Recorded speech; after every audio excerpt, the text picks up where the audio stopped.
To set the tone, I always hated the town I lived in. I moved there alone when I was 18 for college and quickly regretted it. It was a decent-sized town, but full of not decent people. Nearly every gas station was robbed frequently. There were shootings in broad daylight, robberies, you name it.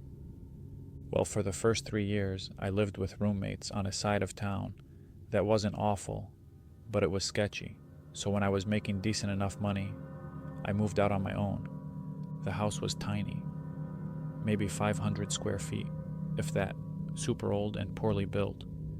It was just me living there, so I didn't mind how small it was.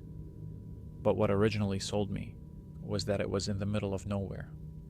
It was surrounded by a bunch of fields and some wooded areas, with only a few houses nearby.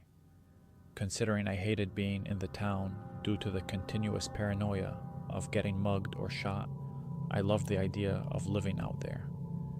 So at the beginning of July, I moved in. Everything seemed super swell, minus not being able to get good internet.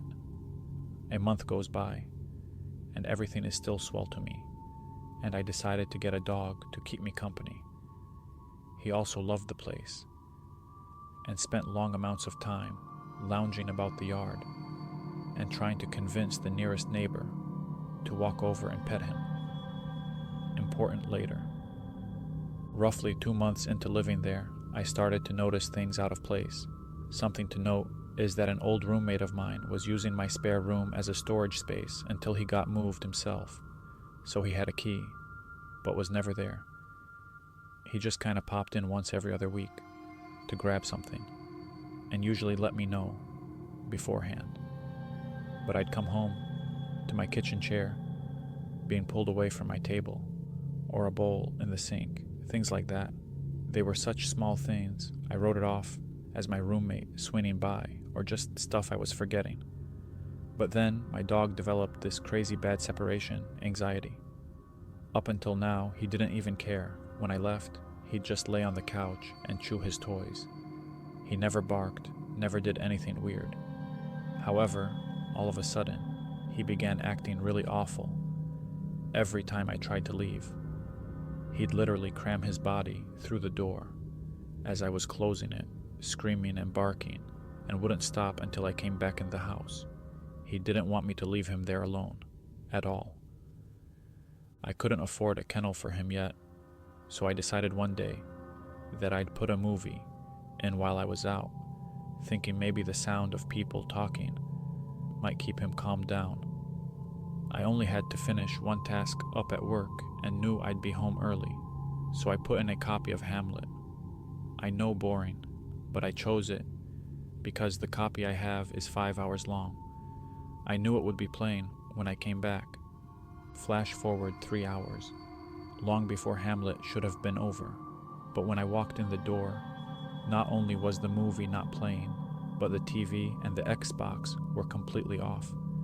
I immediately called my roommate and asked if he had been over, and he wasn't even in town. I explained the TV situation to him, and he shrugged it off as the TV powering off when it idles for a while. Even though this is true, there are several reasons I know this isn't the case. It wasn't idling. A 5-hour movie was supposed to be playing. 2. Even if it had shut off, my Xbox wouldn't have. I have left it on by accident for weeks. I was gone out of town or whatever, and it was still on when I came home. Always. But it was completely powered down this time. The weird thing is none of my stuff was missing, and the door was locked when I entered. I eventually convinced myself that it was something weird with the Xbox or whatever, and shrugged it off.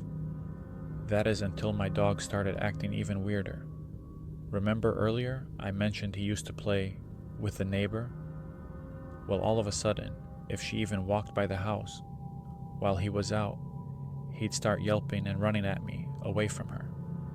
This was incredibly weird to me and made me incredibly cautious of her. I put some cheap alarms on my doors, the kind that go off when the door is opened, and slept with my pistol handy. The second night the alarms were on my doors, I was woken up by the one on the back door going off. I flew out of bed with my pistol, trying to convince myself that I was about to shoot some intruder. But once I got to the door, it was shut, and there was nobody there. The alarm had been knocked all the way across the room. The door would have had to open for it to be chucked like that. It couldn't have fallen off and landed there. Something else weird. The door was locked, but not the way I had locked it. I always locked the knob and the deadbolt, but upon checking my lock after this, only the doorknob was locked.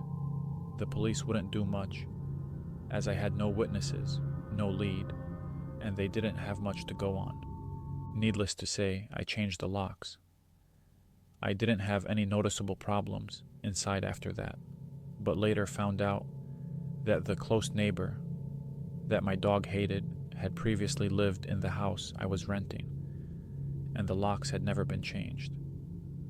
I have no way to prove my theory, but it's pretty obvious. She had a key and was coming and going as she pleased. Why, though, I can't figure out. Nothing of mine ever went missing. The most unsettling part for me, though, is that she had tried to come in at night until the alarm scared her off. How many times has she been in my house at night while I was asleep? And why? Thank you for watching and listening. Don't forget to like, subscribe, and share these stories with someone who thinks they sleep too easily at night. Sweet dreams.